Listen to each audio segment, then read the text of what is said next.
दोस्तों नमस्ते, मेरा नाम प्रशांत है और आप देखना शुरू कर चुके हैं आपका अपना channel the conflict lens TCL। Saudi Arab पर हुतीज ने ताबड़तोड़ तरीके से हमले किए। हुतीज ने दावा किया है कि सऊदी अरब यमन में डेरा डाला हो, सऊदी अरब के जो सैनिक हैं वो यमन में डेरा डाले हुए थे और उन पर ताबड़तोड़ तरीके से हमला किया और इस हमले में कई सऊदी समर्थित सैनिक और सऊदी अरब के भी से जुड़े हुए तमाम सारे लोग जो है मारे गए हैं और बहुत सारे लोग घायल हुए हैं, ऐसा दावा किया है। कहा तो यह भी जा रहा है कि आर्म्स एंड एमुनेशंस के जो डिपो हैं, भंडार क्षेत्र हैं, जो भंडार गृह हैं, उन सबको तबाह किया गया है। बड़ा हमला, बीते 2-3 दिनों का सबसे बड़ा हमला यह माना जा रहा है। अभी मैं पूरी एक एक डिटेल उससे जुड़ी आपको बताऊंगा और दिखाऊंगा भी। एक और बड़ी खबर दोस्तों ये निकल के सामने आई है, वो खबर है ईरान के द्वारा इराक में किए गए एक बड़े एक्शन की। बताया जा रहा है कि ईरान ने एक बड़ा ऑपरेशन चलाया इराक में और ये जो सेपरेटिस्ट हैं जो उन पर ये हमला किया गया, अटैक किया गया, ड्रोन्स के जरिए अटैक किया गया, उसमें ईरान को भी नुकसान की खबर है, ड्रोन के नुकसान की खबर है। अभी वो जो दावा किया गया वो मैं आपको बता दूंगा, लेकिन सबसे बड़ी खबर जो मैं अभी आपको बताने जा रहा हूं वो है ईरान के एक बड़े ऐलान से जुड़ी हुई है। दोस्तों ईरान ने अमेरिका की जमीन पर हमला करने का ऐलान कर दिया है। अमेरिका की जमीन पर उसने कहा कि अब ये मिडिल ईस्ट छोड़ो, ये ऑफेंसिव होना, एक तरीके से डिफेंसिव होना छोड़ो, अब ऑफेंसिव मोड में आओ और उस तरीके से अटैक करेंगे, हमले करेंगे। नॉर्थ कोरिया ने कौन सा बड़ा गेम किया, कौन सा बड़ा खेल किया, और डोनाल्ड ट्रंप मैंने आपको बीते दिन एक खबर बताई थी कि कैसे डोनाल्ड ट्रंप भागा था छिप छिपा करके। उससे जुड़ी एक और बड़ी खबर है। खबर यह है कि ईरान ने एयरफोर्स 1 पर अपनी मिसाइलें तान दी थी। ईरान को यहां तक पता था कि डोनाल्ड ट्रंप किस रूम में ठहरा हुआ है। इतनी सटीक इंटेल, ये ईरान की इंटेलिजेंस एजेंसियों का सबसे बड़ा कारनामा भी माना जा रहा है। उधर नॉर्थ कोरिया ने अमेरिका की मुश्किलें और बढ़ा दी हैं। आपको पता है कि साउथ कोरिया और अमेरिका मिलकर के ड्रिल करने जा रहे हैं, मिलिट्री ड्रिल करने जा रहे हैं। उससे पहले एक बड़ा खेल हुआ है और जो डिफेंस पैक्ट बना था वो 4 दिन भी चल पाने की स्थिति में नहीं नजर आ रहा है। तुर्की कह रहा है कि इजिप्ट को लाओ और सऊदी कह रहा है कि नहीं, हम नहीं लाएंगे। बहुत सारी खबरें एक एक करके आपको समझाता हूं। सबसे पहले इस वीडियो को देखिए। ये वीडियो जो आप अपनी स्क्रीन पर देख रहे हैं, ये मोखा सिटी जो है, शहर है मोखा, वहां पर अटैक किया गया और उसके दावा किया गया है कि बंदरगाह ये शहर है और वहां पर 2 मिसाइलों के जरिए हमला किया गया है, ऐसी जानकारी निकल के सामने आई है। अब जरा ये ट्वीट भी देख लीजिए, कॉन्फ्लिक्ट का ट्वीट है। बताया गया the Houthis attack in the city of Mokha located in south western Yemen under the control of Saudi Arabia backed Yemeni forces. जो सऊदी अरबिया समर्थित यमनी फोर्सेस हैं उनके कंट्रोल वाले साउथ वेस्टर्न यमन के मोखा शहर में, जो बंदरगाह शहर माना जाता है, वहां पर मिसाइलों से अटैक किया है। हालांकि एक और शहर पर अटैक की खबर है, एक और जगह पर अटैक की खबर है जो याया सरी ने दावा किया, वो भी मैं अभी आपको बताऊंगा। लेकिन पहले इस खबर को और थोड़ा सा विस्तार से समझते हैं। मारियो नफाल का भी ये ट्वीट देखिए, इसमें जानकारी थोड़ा सा और विस्तार से दी गई है। बताया गया है कि हौती बलों ने यमन के सरकार नियंत्रित शहर मोखा पर कई दिनों से बैलिस्टिक मिसाइलों और ड्रोन से हमलों की लहर शुरू कर रखी है। मोखा दक्षिण पश्चिमी यमन के लाल सागर के तट पर स्थित एक ऐतिहासिक बंदरगाह शहर है और महत्वपूर्ण बाब अल मंदेब स्ट्रेट के पास स्थित है। हौथियों का आरोप है कि सऊदी अरब समर्थित सरकारी बल इस बंदरगाह का इस्तेमाल उनके खिलाफ बड़े सैन्य अभियानों की तैयारी के लिए कर रहे हैं। इन हमलों में नागरिकों के हताहत होने और समुद्री बुनियादी ढांचे को भारी नुकसान पहुंचने की खबरें सामने आई हैं। हुतीज ने यह बड़ा अटैक किया है, बैलिस्टिक मिसाइल्स के जरिए अटैक किया है। इसी को लेकर के याया सरी का भी बयान आया है। आपकी स्क्रीन पर याया सरी का जो बयान है वो भी समझिए और इसमें और विस्तार से जानकारी दी गई है। याया सरी के मुताबिक बताया गया कि यमनी सशस्त्र बलों ने दावा किया कि मोखा और मारिब इन 2 ठिकानों पर अटैक किया गया। यमनी सशस्त्र बलों के प्रवक्ता ब्रिगेडियर जनरल याया सरी ने दावा किया है कि संगठन के मोखा इलाके और मारिब प्रांत के तदावीन कैंप में सऊदी सैनिकों की तैनाती, हथियारों के डिपो और कमांड मुख्यालयों को निशाना बनाया गया। सारी के मुताबिक इन हमलों में बड़ी संख्या में बैलिस्टिक मिसाइलों और ड्रोन का इस्तेमाल किया गया। उन्होंने दावा किया कि इन हमलों में दर्जनों लोग मारे गए हैं और घायल हुए हैं, जिनमें सऊदी अरब नागरिक और सैनिक भी शामिल हैं। यह हुतीज के प्रवक्ता ने साफ साफ कहा है, दावा किया है। उन्होंने कहा कि यमनी सशस्त्र बल सऊदी सैन्य जमावड़े को निशाना बनाना जारी रखेंगे। साथ ही उन्होंने सऊदी अरब के साथ लड़ रहे यमनी लड़ाकों को फिर चेतावनी देते हुए उनसे सहयोग और देशद्रोह के कैंप को बहुत देर होने से पहले छोड़ने की अपील की है। यह सीधे तौर पर दावा किया गया और कहा गया है। एक और वीडियो मैं आपको दिखाता हूं। यह वीडियो इराक में ईरानी बलों के द्वारा किए गए हमलों के बाद का वीडियो बताया जा रहा है। आप देखिए जरा ये तस्वीर। अब ये जो वीडियो निकल के सामने आ रहा है, इसको लेकर के भी अपने अपने दावे हैं, वो भी मैं आपको बताने की कोशिश करता हूं कि इसमें क्या कुछ कहा गया है, क्या कुछ बताया गया है। द क्रेडल का ये ट्वीट देखिए, इसमें जो जानकारी दी गई है, कहा गया कि in response to the ongoing cross-border security threat, Iran security operation target armed separatists and militants position across the Sorain, Khalifan और Harir district in the Iraq Erbil. Iraq के एरबिल राज्य में कई जगहों पर अटैक किया। बताया गया कि सीमा पार से जारी सुरक्षा खतरों को जवाब में ईरानी सुरक्षा बलों ने इराक के एरबिल प्रांत में सोरान, खालिफान और हरीर जिलों में सक्रिय सशस्त्र अलगाववादी और उग्रवादी ठिकानों को रात से लेकर के सुबह तक निशाना बनाया है।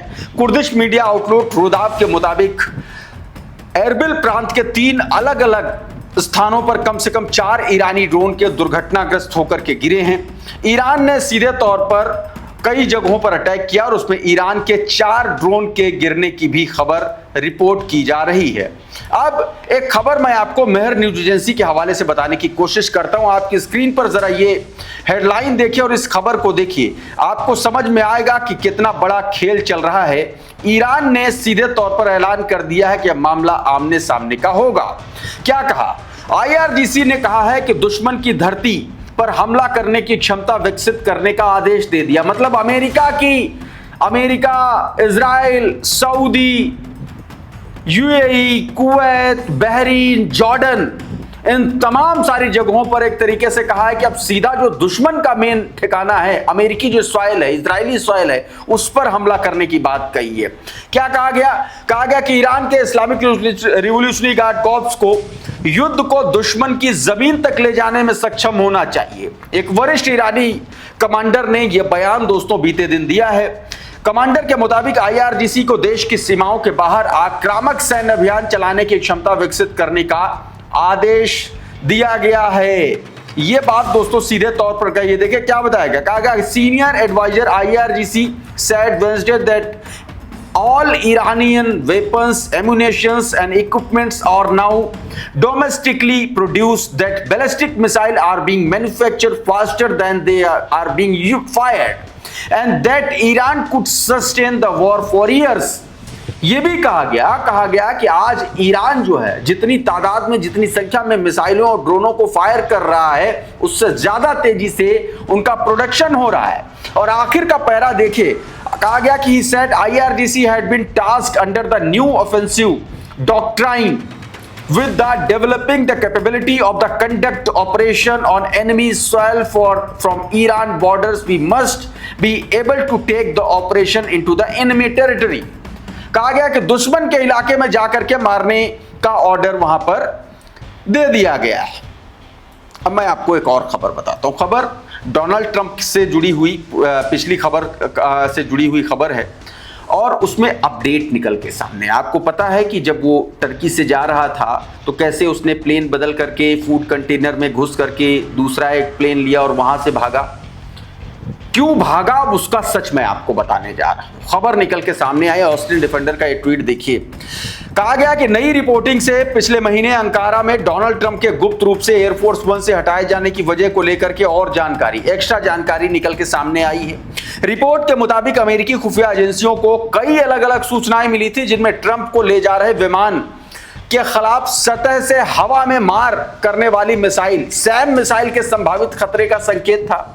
नेटो शिखर सम्मेलन के आसपास एक व्यक्ति को कंधे से दागी जाने वाली मिसाइल के साथ देखे जाने की भी खबर है। नेटो शिखर सम्मेलन के आसपास कंधे पर मिसाइल रखा हुआ एक आदमी खड़ा था, देखे जाने की खबर है, रिपोर्ट में बताया गया। कहा गया कि इससे भी ज्यादा चिंता की बात तो यह थी कि अमेरिकी अधिकारियों के अनुसार ईरानी खुफिया तंत्र को अंकारा में ट्रंप के ठिकाने की एकदम सटीक इंफॉर्मेशन थी। यहां तक कि इमारत में कौन से फ्लोर पर और किस रूम में डोनाल्ड ट्रंप ठहरे हुए हैं, इस तक की जानकारी थी। खतरे को इतना गंभीर माना गया कि अधिकारियों ने एक तरीके से डिसेप्शन, एक तरीके से छलावा अपनाया और ट्रंप को सार्वजनिक रूप से पुराने VC-25A एयरफोर्स वन में सवार हुए, लेकिन बाद में उन्हें कथित तौर पर एक कैटरिंग कंटेनर के जरिए गुप्त रूप से बाहर निकाला गया और वो C-32 विमान से तुर्की से रवाना हुए। अब आप ये समझिए कि कितना बड़ा अटैक की तैयारी थी, लेकिन सारा का सारा खेल जो है अचानक से गड़बड़ा गया। एक और तस्वीर आपको दिखाता हूं। खबर, ये क्लैश रिपोर्ट की खबर है। आपको पता है कि अभी आने वाले कुछ दिनों में साउथ कोरिया में और अमेरिका के बीच में एक ड्रिल होने वाली है, मॉक ड्रिल होने वाली है, और उससे पहले नॉर्थ कोरिया ने बैलिस्टिक मिसाइल दाग दी है। एक खबर बता रही है दक्षिण कोरिया की सैन्य, अमेरिका और दक्षिण कोरिया की मॉक ड्रिल से, सैन्य ड्रिल से पहले उत्तर कोरिया ने बैलिस्टिक मिसाइल दाग दी है। उत्तर कोरिया ने बुधवार को अपने पूर्वी तट से एक बैलिस्टिक मिसाइल लॉन्च की, जिसे लगभग 700 किलोमीटर की दूरी तय की। यह मिसाइल वॉनसान इलाके से दागी गई। इसका प्रक्षेपण अमेरिका और दक्षिण कोरिया के बीच होने वाले संयुक्त सैन्य अभ्यासों से कुछ दिन पहले हुआ है। इस लॉन्च के साथ उत्तर कोरिया ने 2026 में अब तक 11वां संदिग्ध बैलिस्टिक मिसाइल परीक्षण किया है। मतलब एक साल में 11 बैलिस्टिक मिसाइल जो है वो टेस्ट कर चुका है। उधर जो नया नेटो की तर्ज पर जो मक्का डिफेंस पैक्ट के नाम से एक संगठन बना है, जिसमें पाकिस्तान, सऊदी और तुर्की हैं, और तुर्की चाह रहा है कि इसमें एक तरीके से इजिप्ट को भी लाया जाए, लेकिन सऊदी मना कर रहा है। इस खबर को देखिए, आपको समझ में आएगा। बताया गया कि सऊदी अरब ने मक्का समझौते में मिस्र को शामिल करने का विरोध किया है। सूत्रों के मुताबिक सऊदी अरब तुर्की और पाकिस्तान के साथ हुए नए समझौते में मिस्र को शामिल नहीं करना चाहता है। बताया जा रहा है कि तुर्की लगातार मिस्र को समझौते में शामिल होने की पैरवी कर रहा है, लेकिन सऊदी अरब ने इसका विरोध किया है। मतलब आप अब इन्हीं बातों से समझ लीजिए कि इस गठबंधन का अस्तित्व कितने दिन तक चलेगा और कितने देर तक ये रहेगा। इस बीच दोस्तों, डोनाल्ड ट्रंप की तरफ से अमेरिका की तैयारियों को लेकर के एक खबर निकल के सामने आई है। दावा यह किया जा रहा है कि अमेरिका अब ईरान के खिलाफ हमलों में एग्रेसिव एक तरीके से रवैया दिखाने से परहेज कर रहा है। वो अब इसके बजाय दूसरे रास्तों पर विकल्प कर रहा है। इस खबर को देखिए, इसमें बताया गया है कि जो जानकारी निकल के सामने आई है, कहा गया कि president Trump is now relying on economic pressure to force Iran capitulate instead of bombing. बताया गया कि हमलों से इतर अमेरिका जो है अब ईरान पर एक तरीके से आर्थिक तौर पर दबाव डालने की तैयारी कर रहा है। ये भी सूत्र बता रहे हैं कि आने वाले साल 2 साल में स्ट्रेट ऑफ हॉर्मुज का जो उसकी जो इंपॉर्टेंस है वो कम हो जाएगी, क्योंकि गैस पाइपलाइन और पाइपलाइंस के जरिए जो है ऑयल की सप्लाई होगी। और इस वजह से आपको पता है कि स्कॉट बेसेंट ने इसको लेकर के बयान दिया था। 3 दिन पहले मैंने उस बयान को अपने इसी चैनल पर दिखाया था आपको, जिसमें उसने कहा था कि अब हमारे लिए स्ट्रेट ऑफ हॉर्मुज बहुत ज्यादा मायने नहीं रखेगा आने वाले 1-2 सालों में। इस बीच डोनाल्ड ट्रंप का स्टेट ऑफ, एक तरफ तो अमेरिका ये कर रहा है, लेकिन अमेरिका कह क्या रहा है? इसीलिए कहा जाता है जो अमेरिका करता है वो अमेरिका कहता नहीं है। अब अमेरिका कह क्या रहा, देखिए डोनाल्ड ट्रंप का ये ट्वीट देखिए। कहा है कि अमेरिका का स्ट्रेट ऑफ हॉर्मुज पर पूरी तरीके से नियंत्रण है। ट्रंप कह रहा है कि मेरा मानना है कि हम इसे अपने नियंत्रण में ही रखेंगे। हमारी नौसैनिक नाकेबंदी जारी है, जिसे हर कोई स्टील की दीवार कह रहा है, और ईरान इसके बारे में कुछ नहीं कर सकता। उनके पास न नौसेना है, न वायुसेना है, उनके बचे हुए सैनिकों को वेतन नहीं मिल रहा है, IRGC तबाह हो चुका है और भाग रहा है, और उसका नेतृत्व कम से कम कहें तो अनिश्चित है। उसके पास कोई पैसा नहीं है, उसका देश बर्बाद हो चुका है। उनके पास सिर्फ फेक न्यूज और 300% महंगाई है जो लगातार बदतर होती जा रही। ईरान अब सिर्फ बातें करता है, कार्रवाई नहीं। मध्य पूर्व का दबंग अब वो नहीं रहा है। सीधे तौर पर आगे जो उसने लास्ट में लिखा है वो आप देखें किस तरीके से एक तरीके से उसको चिढ़ाने की कोशिश की है। प्रेज टू बी अल्लाह। तो डोनाल्ड ट्रंप ये कह रहा है, लेकिन असलियत उसकी क्या है? कमर टूट चुकी है, उसके हथियार खत्म हो चुके हैं। पैट्रियट पे 50%। इसके अलावा और जो मिसाइलें हैं, चाहे MQ-9 ड्रोन हो, चाहे वो ATACMS हो, हर तरीके की मिसाइलों का स्टॉक खत्म हो रहा है। बौखलाया हुआ है, समझ में नहीं आ रहा। लेकिन वही बात है, वही कहावत है कि हमारे पैरों तले जमीन नहीं, कमाल है फिर भी तुम्हें यकीन नहीं। ये स्थिति है दोस्तों। इस वीडियो में बहरहाल इतना ही। बहुत बहुत शुक्रिया, बहुत बहुत धन्यवाद। आप जुड़े रहिए आपके अपने channel the conflict lens TCL के साथ। नमस्कार।